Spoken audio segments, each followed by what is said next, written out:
पित्रे ब्रह्मोपदेष्ट्रे मे गुरवे दैवताय च प्राप्याय प्रापकायास्तु नमः श्रीनिधये नमः। नमो वेंकटेशाय वेंकटतुरैवार्क नमः।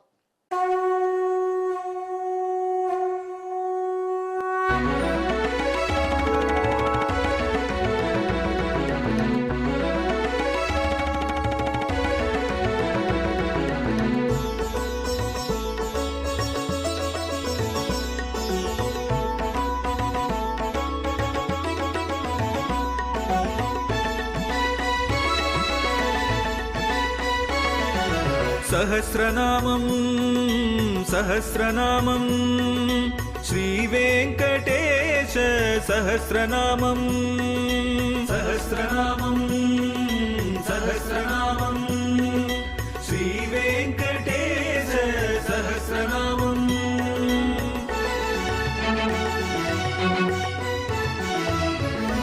உலகில் கலிவினை தோஷம் அகற்றும் நாமம் சஹஸ்ரநாமம்.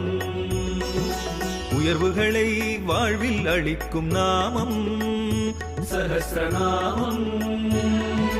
திருமலையில் தினம் அர்ச்சனை நடைபெறும் நாமம் சஹஸ்ரநாமம்.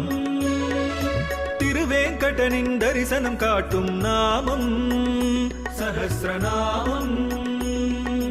சகஸ்ரநாமம் சகஸ்ரநாமம் श्रीवेङ्कटेश सहस्रनामं सहस्रनामं सहस्रनामं श्रीवेङ्कटेश सहस्रनामं। அன்பர்களே, இப்பொழுது நாம் உங்களுக்கு திருவேங்கடமுடியான் தினந்தோறும் செவிசாய்த்தருளும் கேட்டருளும் அவருடைய திவ்ய சகஸ்ரநாமத்திலே 520வது திருநாமத்தை சொல்லப் போகிறேன். அதை விளக்கப் போகிறேன். இந்த திருநாமம் மந்திர கம்யகா என்பது.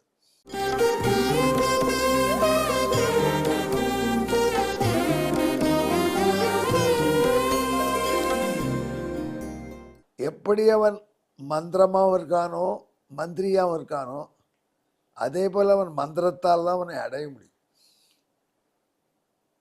5 வயசு குழந்தை, எங்களுக்கெல்லாம் தெரிஞ்ச கதை தான் சொல்ல போகிறேன். துருவன் உத்தானபாதர் என்கிற மகாராஜாவின் பிள்ளை. உத்தானபாதர் என்கிற மகாராஜா இருந்தார். அவருக்கு 2 மனைவிகள். ஒரு மனைவி சுனீதி, மற்றொரு மனைவி சுருச்சி. அந்த சுனீதிங்கிற மனைவி ரொம்ப நல்ல பண்பு பெட்டகம். அவளைத்தான் முதல்ல ராஜா கல்யாணம் பண்ணா. அவள் தான் பட்டத்து ராணி. அவளுக்கு பிள்ளை பிறந்தான். பிள்ளைக்கு துருவன் என்று பெயர் வைத்தார். அவன்தான் பிற்காலத்தில் பட்டத்து இளவரசனாக வரப்போகிறவன். இந்த நிலையில் நம் மகாராஜா உத்தானபாதர் சுருச்சி என்கிற இன்னொரு இளவரசியை மணந்தார். அவள் சுனீதிக்கு நேரம் ஆப்போசிட். பொறாமை பிண்டம். அவள் கர்வம் செருக்கு. உடம்புல உள்ள அழகை நினைத்து பெருமைப்படுறவும். அதனால அழகுக்கு மயங்கி போன உத்தானபாதர் வயசாகிடுத்து இந்த சுருச்சிக்கிட்ட ரொம்ப ஈடுபாடு வச்சிரு. அவளுக்கு ஒரு பிள்ளை உத்தமன் என்று பிறந்துட்டான். மெல்ல மெல்லவோ சுனீதியை அரண்மனை விட்டே வெளியேற்றி விட்டான். அவுட் ஹவுஸில் போய் குடி வச்சு விட்டான். சுனீதி அதுக்கும் ஒன்றும் சொல்லலை. ராஜாக்கிட்ட போய் சக்கலை சண்டையெல்லாம் சொல்லக்கூடாது, அவர் நிம்மதியாக இருக்கணும்னு விட்டான். ஆனால் இந்த பிள்ளைக்கு எப்படி தெரியும்? அவர் தான் அப்பா. அதனால் ஒரு நாளைக்கு அரண்மனையில் ராஜா அப்படி சௌக்கியமாக சிம்மாசத்தில் உட்காந்துருக்குச்சு. அந்த துருவன் வந்து அவர் மடியில் உட்கார்ந்துட்டான். அவரும் குழந்தை, அவர் பெற்ற குழந்தை தானே. உலகத்திலே மக்கள் மை தீண்டல் உடற்கின்பம் நான் திருவள்ளுவர். பெரிய சந்தோஷம் எழுதுறானா உன் குழந்தையை அவர் அடி கொடுப்பு. புத்திர ஸ்பர்ஷவதாம் வரகான்னு வியாசருடைய ஸ்லோகம். அதுக்கு அப்படியே தமிழ். திருவள்ளுவர் வியாசரும் ஒருத்தருக்கு ஒத்துவே தான் இருக்காங்க. நம்ம ஊருக்காரங்க தான் எல்லா கலட்டம் பண்ணுறாங்க. அப்போ அந்த மடியில் உட்காண்டிருக்கிற துருவனை வருடி கொடுத்து மழலை மொழியை கேட்டு சந்தோஷப்படுறார் உத்தானபாதர். அப்போ அந்த பக்கம் எதிர்ச்சியாக வந்துவிட்டால் யார்? சுருச்சி அம்மையார். பார்த்தாள் சுருச்சி. எப்படி மடியில் உட்காரலாம், நாளைக்கு சிம்மாசனத்தை கேட்பான். இப்போவே கட் பண்ணிடணும், முளையிலே கட் பண்ணணும்னு தீர்மானிச்சா. பொறாமை பிண்டமாகினால இறங்கு, அவர் மடியில் எப்படி உட்காரலாம், அது என் பிள்ளை தான் உட்காரலாம், அவன் தான் நாளைக்கு இளவரசன் நான் சிம்மாசனத்தில் உட்கார போகிறான், உனக்கு அந்த வாய்ப்பு கிடையாது அப்படின்னு விட்டார். அப்படி குழந்தைய தரதரம் இழுத்து கீழே தள்ளிவிட்டார்.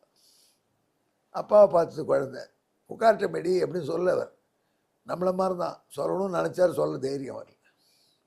உடனே சுரிச்சி விரட்டி விடப்பட்ட குழந்தைய சுரீதி கெட்டு வந்து அழுது, ஏம்மா எங்கள் அப்பா அப்படிலாம் உட்காரக்கூடாதா, அதுக்கெல்லாம் பூர்வ ஜென்ம புண்ணியம் பண்ணியிருக்கணும் சித்தி சொல்கிறாளே, அவள் சொல்கிறது கரெக்டு தான். அந்த அம்மாவை பாருங்க, ராட்சஸ் எப்படியா சொன்னால் நாசமாக போகன்னு சொல்லலை. என் வயத்தில் போகிறதுக்கு ஒரு இவ்வளோ தாண்டா அதிர்ஷ்டம். ஏம்மா இந்த மாதிரி டிஃப்ரென்ஸ் ஏன் வந்தது, எல்லாம் இந்த நாராயணன் அருள் தான். நீயும் நாராயணன் பிரார்த்திச்சியானா உனக்கு அனுகிரகம் பண்ணுவான், இல்லைன்னா கஷ்டம். நாராயணன் பிரார்த்திக்கிறதா, நாராயணன் குறித்து தபஸ் பண்ணணும், அவ்வளோதான். நான் பண்ணுறேன்னு குழந்தை ஏதோ தீவிரமாக சொல்கிறதுன்னு சுனிதி நினச்சா குழந்தை மெல்ல அரண்மனை விட்டு வெளில வந்துடுச்சு. அது குழந்தை போகிறது இளவரசன்னு யாரும் அதை காப்பாற்றணும்னு நினைக்கல. ஏன்னா அந்த இளவரசனுக்கு ராஜா கிட்ட செல்வாக்கில் இருந்திருக்கு. அதனால் எவனும் கவலைப்படல, கோட்டையை விட்டு வெளில வந்துடுச்சு. சின்ன குழந்தை, 5 வயசு குழந்தை, அது பாட்டுக்கு நடமாண்டு காட்டுக்குள்ளே போகிறது. தவம் காட்டில் பண்ணுவான்னு தான் அதுக்கு தெரியும், அதனால் போகிறோம். தவம் எப்படி பண்ணுவா, காட்டில் பண்ணுவா, இவ்வளோதான் தெரியும். அப்போ நான் போனேன், வசிஷ்டர் சொல்கிறார் நாரதர், எனக்கு பார்த்தேன் இப்படி ஒரு குழந்தை போச்சே, நாராயணன் குறித்து தபஸ் பண்ணுறேன்னு, அதுக்கு நல்வழி காட்டணும்னு நம்ம எதிர்க்கணுன்னு. அந்த குழந்தை என்னை பார்த்த உடனே நமஸ்காரம் மாமான்னு சொல்லிச்சு. என்ன பண்ண போகிறேன்னு கேட்டேன். தன் வரலாற்றில் சொல்லிச்சு, எங்கள் சித்தி என்னை விரட்டி விட்டா, நான் நாராயணனை குறித்து தபஸ் பண்ணி எங்கள் அப்பா பட்டியில் இடம் பிடிக்க போகிறேன், உத்தமனுடைய பெரிய இடம் வாங்கிக்க போகிறேன், தபஸ் பண்ணுறதா என்னடா குழந்தைன்னு கேட்டேன். அப்படியே கண்ணை மூண்டே இருக்கணும். என்ன பண்ணணும், கண்ணை மூண்டே இல்லை, தியானம் பண்ணணும். யாரை பகவான் எப்படி இருப்பார் தெரியலையே. தியானம் பண்ணுறச்சு தபஸ் பண்ணுறச்சு சாப்பிடலாமா, ஏதோ சாப்பிடக்கூடாதுங்கிறா, எனக்கு ஒன்றும் புரியலை அப்படின்னு. உடனே நான் அதுக்கு வாசுதேவ துவாதசாட்சர மந்திரத்தை உபதேசம் சொல்லி, இந்த மந்திரத்தை ஜெபி, அப்படியே கான்சன்ட்ரேட்டோட கண்ணை முடிக்க வேண திறந்துட்டே ஜெபி, பகவான் வர வரைக்கும் பட்டினியோடு ஜெபி, யமுனை கரையில் ஜெபி, பக்கத்தில் இருக்கவனை அந்த யமுனை தீர்த்தத்து கரையில் இருந்து உனக்கு எப்போ பசிக்கிறச்சோ அப்போ மிதமான ஒரு ஆகாரத்தை சாப்பிடு. இந்த மந்திரத்தையே சொல்லிடுவா, நாராயணன் வந்துடுவான், சங்க சக்கர கதாதரனாக வருவான், அவன் இப்படிப்பான்னு நாரதர் அப்படியே டிஸ்கிரிப்ஷன் கொடுத்தார். குழந்தை மனசில் வாங்கிட்டுது. அந்த வடிவழகையே நினைத்து கொண்டு யமுனை கரையில் மரத்தெடு ஒரு பாறையில் உட்காந்து அந்த மந்திரத்தையே திருப்பி திருப்பி சொல்கிறது. சுவாமி 5 மாதம் ஆயிடுச்சு. அந்த குழந்தை முதல்ல தபஸ் ஆரம்பிக்கிச்சே, அந்த பக்கத்தில் விளாமரம், அதுலேருந்து ஒரு பழம் டொப்புன்னு விழுந்தது, ஒரு பழம். அந்த பழத்தை உடைச்சி சாப்பிட்டு அந்த மாதம் முழுக்க தினம் ஒரு விளாம்பழம் தான் சாப்பிட்டு. அப்புறம் அதுக்கு தோணித்து, பகவான்கிட்ட தபஸ் பண்ணுறச்சு இவ்வளோ சாப்பிட்றக்கூடாது, உடம்பு இன்னும் கொஞ்சம் ஸ்ட்ரிக்டாக அமைதிப்படுத்தணும். அதனால் இவ்வளோ பெரிய பழம் வேண்டாம், சின்ன பழம் எங்கே இருக்குதுன்னு பார்த்தேன், ஒரு இலந்த மரம் பக்கத்தில், அதில் இலந்த பழம். இனிமேல் அடுத்த மாதம் முழுக்க இலந்த பழம் தான் சாப்பிட்டு, இன்னும் 30 நாள் இலந்த பழம் சாப்பிடுவோம்னு கணக்குப்படி. அது 30 1 2 தெரியும். ஒரு நாளைக்கு ஒரு இலந்த பழம் தான். ஒரு நாளைக்கு விளாம்பழம் போய் இலந்த பழத்துக்கு வந்துடுச்சு. அடுத்த மாதம் பார்த்தது, இது ரொம்ப ஜாஸ்தி, இவ்வளோ சாப்பிடக்கூடாது. அதனால் மரத்துலேருந்து உதிர்ந்த இலையை மட்டும் சாப்பிட்டுண்டு ஒரு மாதம் தபஸ் பண்ணி 3ஆவது மாதம் ஒரு ஏகாசி பண்ணி கிடக்க முடியாமல் இந்த கதையை சொல்ல நீங்கள் கேட்குறீங்க. பாரு, 5 வயசு பாலகன் அப்படி இருந்தான். வாசுதேவ துவாதசாட்சர மந்திரத்தை சொல்லிட்டு வரான், நாரதர் சொல்லிக் கொடுத்து. அப்படியே கண்ணை மூண்டா உள்ள பெருமாள் தெரிவார், நாரதர் சொல்லிக் கொடுத்தா மாதிரி. அப்படியே அபிச்ச தரிசனமான பகவானை தியானம் பண்ண அழகான பர்சனாலிட்டி. அடுத்த 4ஆவது மாதம் பார்த்தது குழந்தை ஒரு பொட்டு யமுனை ஜலம் தான் சாப்பிடும். இனிமேல் அடுத்த 5ஆவது 1 2 3 மாதம் 4ஆவது மாதம் முழுக்க யமுனை ஒரு ட்ராப் வாட்டர் சாப்பிட்டு, அதுவும் ஜாஸ்தின்னு சொல்லிட்டு 5ஆவது மாதம் வந்தோடனே ரொம்ப பசி வந்து அப்படின்னு வாயால் காத்த போகிறோம். தபஸ் பூமிக்கு தாங்க முடியல அந்த குழந்தைய. தேவர்களுக்கு பயம் பிடிச்சிருக்கு. இந்த குழந்தை என்ன பண்ணுவோம், இவ்வளோ பெரிய தபஸ் பண்ணுறது. எல்லாரும் திருப்பார்கடலில் போய் நாராயணன் வேண்டி அந்த குழந்தைக்கு என்ன கொடுத்துருப்பா, எங்களுக்கு பயமாக இருக்குது, தாங்க முடியலன்னா. சரி நீங்கள் வரணும் தான் காத்துட்டு இருந்தேன். நீங்கள் உங்கள் வாயாலே பெரிய பதவி தர சொல்லிட்டு கொடுத்துட்றேன்னா. குழந்தை முன்னாடி வந்தான் சர்வேஸ்வரன். இவன் ஜெமினி கருடவானத்தில் வந்திருக்கான். குழந்தை வந்திருக்க யாரோன்னு தெரிஞ்சது. கண்ணை திறந்து பார்த்தது, கண்ணை மூடி கொடுத்து. ஏன் அப்படின்னு பார்த்தார் பகவான். நாரதர் கருடவானம் சொல்லலை. அதனால் கருடவானத்தில் வர ஆள் நம்ம பெருமாள்னு கொடுத்தது. பகவான் புரிஞ்சுதான், கருடா அப்படி போனான். கீழே நின்று நான் கண்ணத்தை, அப்பா என்ன அப்பனே பொறுப்புவேன்னு கட்டிக்கலாம் போல் இருக்கு அப்படின்னு கேட்டு, உன்னை பாடணுமே கவின்னுது. அந்த குழந்தையுடைய இந்த கன்னத்தில் சங்கத்தால் தடவி நான் சுவாமி பாட ஆரம்பிச்சுடுச்சு. உனக்கு என்னப்பா வேணும்னு கேட்டான் பகவான். எனக்கு மோட்சம் வேணும்னு கொடுத்துட்டாரு. இது டேஞ்சர் ஆகிடுதேப்பா, நாளைக்கு ஒரு பையனை மட்டும் வரமாட்டானே, நாராயணப்பா மோட்சம் கொடுக்குறாருனோ. எனக்கா நீ ஊருக்கு போ, உத்தமனோட உலகத்தில் யாருக்கும் கிடைக்காத பதவி உனக்கு கிடைக்கும், அந்த ராஜ்யமும் உனக்கு கிடைக்கும். அப்புறம் உலகத்தில் யாரும் இல்லாத துருவப்பட்டம்னு ஒன்று கொடுக்குற. எல்லா சப்தரிஷிகள் எல்லாம் ஒன்றை மையமாக வச்சுட்டு சுற்றி வருவா. அப்படி ரொம்ப நாள் இருந்துட்டு நீ அதற்கப்புறம் என்கிட்ட வந்து சேரலாம் என்று பகவான் இந்த குழந்தைக்கு அருள் பண்ணி திரும்பி போனான். அந்த குழந்தை திரும்பி வந்து ஊருக்குள்ளே. அதுக்குள்ளே நாரதர் நான் தான் நேர உத்தான பாதனை போய் உன் பிள்ளை எங்கடான்னு கேட்டேன். இங்கே தபஸ் பண்ணுறச்ச அந்த ராஜா, எங்கே என் பிள்ளை, இந்த சுருசி ஏதோ சொல்லிட்டா கோச்சிட்டு போயிட்டான், எங்கே இருக்க போகிறான், போய் அவுட் ஹவுஸில் இருப்பானா. ஐயோ அவள் வந்தான் அவுட் ஹவுஸு, நாராயணன் தாண்டா உனக்கு அனுகிரகம் பண்ணேன்னு போயிட்டானே, என் பிள்ளை எங்கே போயிட்டான்னு அவள் கதறான்.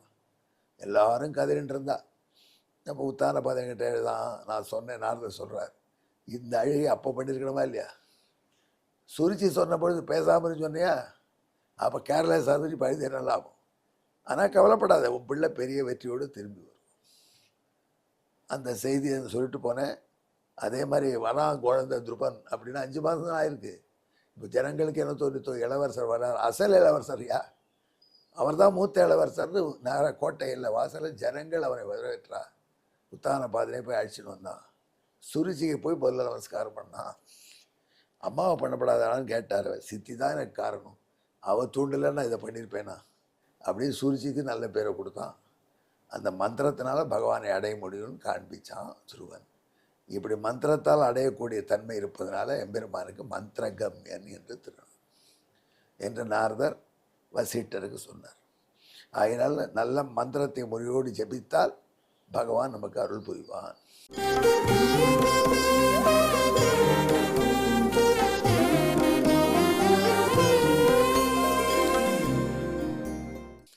மந்திரஸ்ய ஜப்யஸ்ய ஜபேன லப்யः ஔத்தானபாதிஸ்த்விக சாட்சிபூதः மல்லப்த மந்திரேண ஹரிம் பிரபஷ்யன் சமந்திரகம்யஸ்துதி நாரதிகீஹி என்று இந்த நாரதர் சொன்ன திருநாமத்துக்கு விளக்கத்தை பார்த்தோம். அதுக்கு பின்னணி ஸ்லோகத்தையும் பார்த்துட்டோம். இதுக்கு பின்னணி தமிழ் கவிதை. மந்திர ஜபத்தால் அவனை பெறலாம், நாரதர் தந்த 12 எழுத்து மந்திர ஜபத்தால் 5 திங்களில் அவனை துருவ சிறுவன் காண பெற்றான். எனவே மந்திரகம்யன் என்னும் பெயரை பெற்றான் மாலே. மந்திரகம்யாய நமஹ. நமோ வெங்கடேசாய. வெங்கடத்துறைவார்க்கு நமோ. நன்றி, வணக்கம்.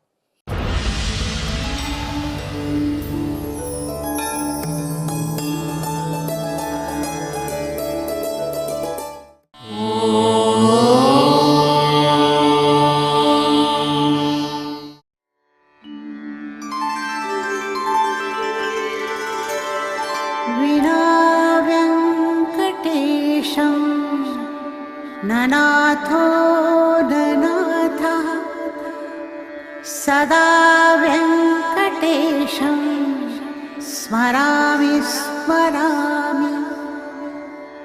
हरे वेङ्कटेश प्रसीद प्रसीद. प्रियं वेङ्कटेश प्रयच्छ प्रयच्छ.